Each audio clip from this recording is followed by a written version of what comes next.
Okay, for number 10, we have a table here. It says the school office surveys sixth and seventh grade students about whether they ride the bus to school. The data are recorded in a frequency table. So we have some values recorded and then we have blanks. In this situation, you're going to have to fill in the empty blanks. So some things you need to remember about these tables. The total column over here is for adding your rows.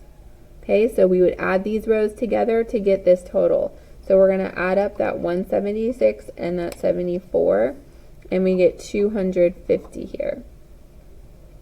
Okay, now if I go across, I don't have anything in this row, so I can't do that total. And if I go here, I have this total, but I don't have one of these values. So I want to think about how can I work backwards. If 400 is what they're supposed to add up to, then I can take what I know away from 400. So I'm going to do 400 minus 128 to get my 272 that's going to go in this box.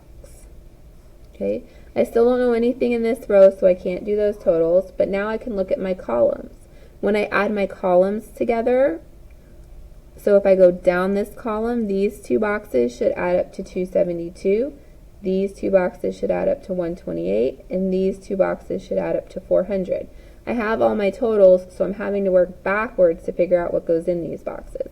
So this box right here, I'd have to do 400 minus 250, so that gives me 150. For this box right here, I'm going to have to do 128 minus the 74, so that gives me 54.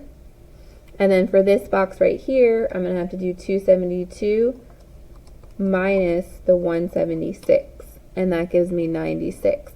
Now when you do a question like this, it's always good to double check that your rows and columns add up correctly. So like for this one, for example, we didn't know anything in this row before, so I would want to double check and make sure, is 96 and 54 going to add up to 150? And it does, that checks out. So that means I didn't make a mistake when I was finishing out my columns. So it's always good to double check yourself.